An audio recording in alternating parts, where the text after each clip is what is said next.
Good morning, students. In the last class, we studied about the Soviet Union disintegration, how the Soviet Union disintegrated, what were the causes of the disintegration. Now, in today's class, we'll study about the consequences of disintegration, right? As in, what happened when Soviet Union disintegrated. So all of you are very much aware about the Cold War. The Cold War was between US and USSR. See, that is the base. So I have to keep repeating about it, and even you have to remember about the Cold War between US and USSR. So that Cold War, since USSR disintegrated, there was this end of the Cold War confrontation, the ideological dispute whether socialist system would be there or capitalist system would be there. That was not an issue anymore. Why? Because the capitalist system within US had won, right?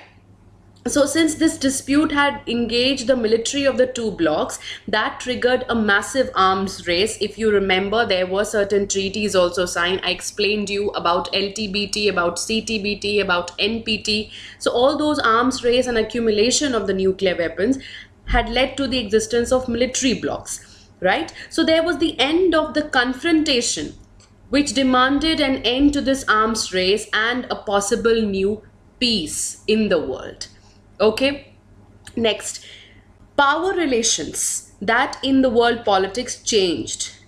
Therefore, the influence of the ideas, institutions also changed. You see the new institutions coming up in the world, right? Since the Cold War ended, and there was this two superpower, US and USSR, and where one of them disintegrated. Naturally, the world is now with one superpower. Okay, there was if you remember, there were other players also during the Cold War, that is the newly independent countries which neither took the sides of US or USSR, right? Which means that there were other important players in the international system, thereby bringing in a multipolar system where no one power could dominate. But what was the result? US became the sole superpower. Backed by the power and prestige of the US, the capitalist economy was now the dominant economic system internationally. Right? And then you see the coming up of institutions like International Monetary Fund, World Bank. I hope you all are very much aware about World Bank. Now, students, World Bank is an international financial institution which provides loans and grants to the governments of the poor countries for the purpose of their capital projects. Okay, the International Monetary Fund is an international organization which is headquartered in Washington, D.C. It is there to foster the global monetary cooperation, have the financial stability, facilitate the international trade, okay, all such things, and even to reduce poverty around the world, while it depends upon the World Bank for its resources. Okay, so basically the World Bank is the leader over here in terms of financial institution.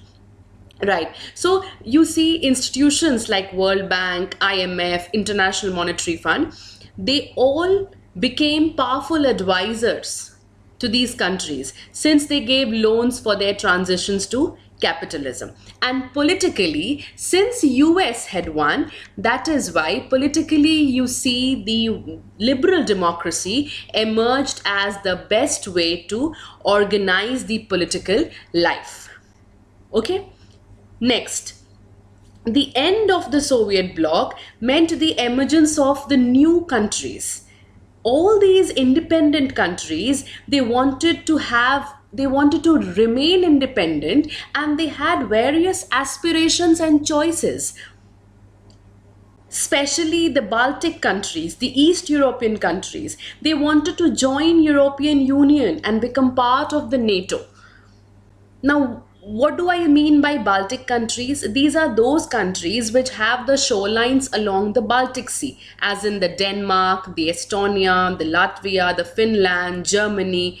All these are your Baltic countries. Okay. So they wanted to join European Union, right? And the Central Asian countries, they wanted to take advantage of their geographical locations, continue their close ties with Russia. Also, they wanted to establish the ties with the West, that is the US, China, and others.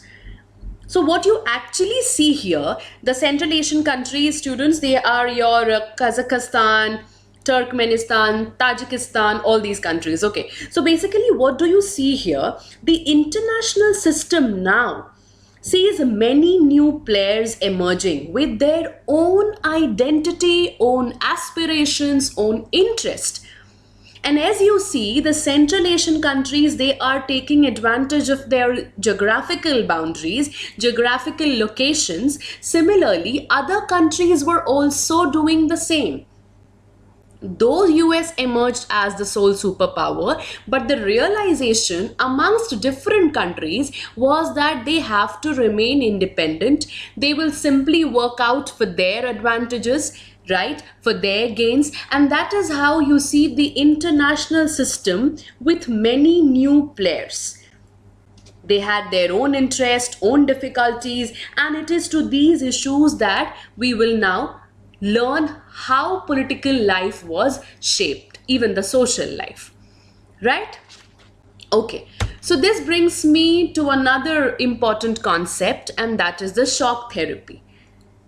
As you know, there was a collapse of communism due to the disintegration in USSR that took place. Okay, so now the collapse of communism that was followed in many parts of the countries, this demanded a transition from an authoritarian socialist system to a democratic capitalist system.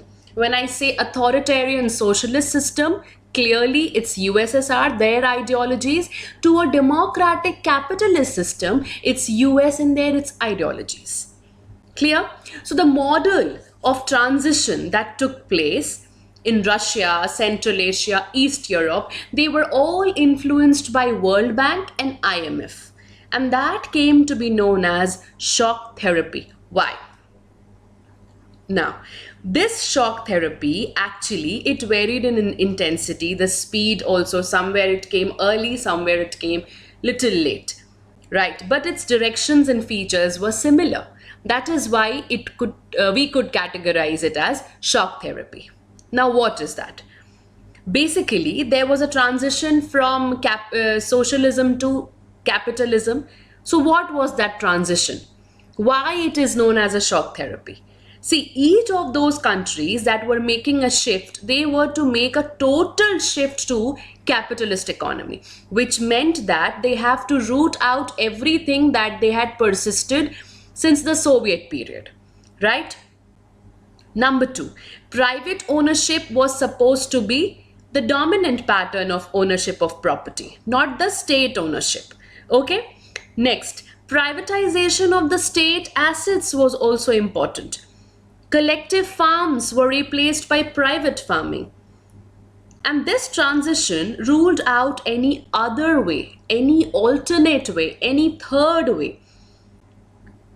Okay, other than state controlled socialism or capitalism. So, shock therapy also involved a change in the external orientations as well. Why? Because development was now seen through more trade, and development invited a sudden and complete switch to a free trade. Free trade regime was supposed to be there. Okay, and that brought the concept of foreign direct investment. Now, what is this foreign direct investment? That is the FDI.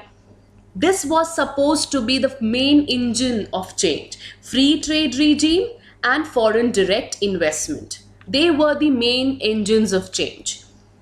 Foreign direct investment is an investment which is made by a firm or an individual in one country into business interest that is located in another country. Okay? Usually, FDI takes place when an investor establishes a foreign business operations or acquires foreign business assets in a foreign country, foreign company, sorry. Right? So that is how it actually works. Now, due to this thing, because foreign direct investment also involved openness to foreign investment, financial opening up, then there was deregulation, currency convertibility.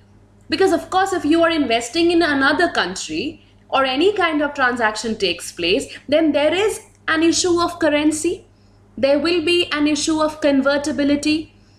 Okay, and naturally, if your currency is devalued and the other country's currency is bit higher, naturally there will be a shock. Naturally, there will be deterioration. So the transition involved the breakup of the existing trade alliances. Whatever trade alliances they had maintained during the Soviet period, that was supposed to be finished. And each state from that bloc was now linked directly to the western side. Okay, so these states gradually got absorbed into the Western economic system. The Western capitalist states now became the leaders, and thus they guided, controlled the development of the region through various agencies and organizations. Okay, till here, is it clear what was the transition and how the transition took place? Right? Now, next. What happened due to this sudden transition was that it brought ruin to the economies. There were disaster upon the people of the region. The state control complex collapsed. About 90% of the industries were put to sale to the private individuals. The restructuring, whatever was carried out through the market forces, it was not government regulated. So it led to the disappearance of the entire industry and whatever industries were there. And that is referred to as the largest garage sale in history. Because whatever valuable industries were there, they were undervalued. They were sold at throwaway prices. Throwaway prices as in whatever prices you come. So naturally, even if your industry is valued, they were simply thrown away. And citizens were given vouchers to participate, but most citizens sold their vouchers in the black market because they wanted money. As whatever were their source of income, that is these industries, they were sold. Okay, and then next comes the currency. That is a value of ruble. Ruble is the Russian currency that declined dramatically. Rate of inflation was so high that people lost their saving. The GDP of Russia, as it is mentioned here, it declined in 1999 from what it was in 1989. So the old system of social welfare totally destroyed. The withdrawal of government subsidies put people into poverty. Middle classes, the academic, intellectual manpower, all of that is a good part of the society, they simply migrated. And then you see a mafia emerging. A mafia emerging in most of these economies where people were in poverty and they started controlling the economic activities. Are you all able to understand the whole story? Take it as a story, students. Okay, what happened in Russia? Okay, why is Russia today so powerful? Okay, and how has US been a superpower? Okay, now a mafia emerged here, and privatization led to various new disparities. There was increased gap between the rich and the poor. Democratic institutions were there, but they were not given same attention and priority as the demands of economic transformation, because it was about economy, about controlling the economic activities, and that is why the political life, the social life was hardly given importance. Okay, then the constitution of all these countries were drafted in a hurry, where Russia was the first one. It had a strong executive president, but with widest possible powers that rendered the parliament weak. Because a president, the ruler, is having the maximum power, so naturally the parliaments will go weak. It was a presidential kind of a system, right? Authoritarian system, rather. There were no opposition allowed, people were not allowed to speak. There was no judicial culture, there was no judiciary on their head. And even if the revival started in 2000,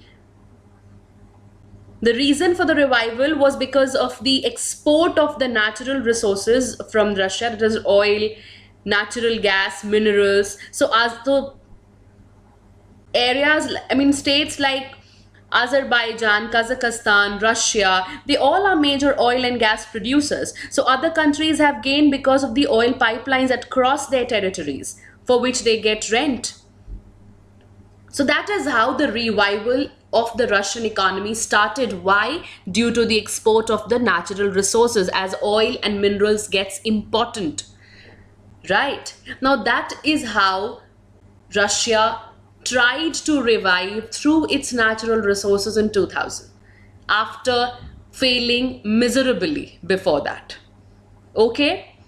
In the next class, we will discuss about the tensions and the conflicts that was there in Russia, the places where conflicts took place and how they were solved.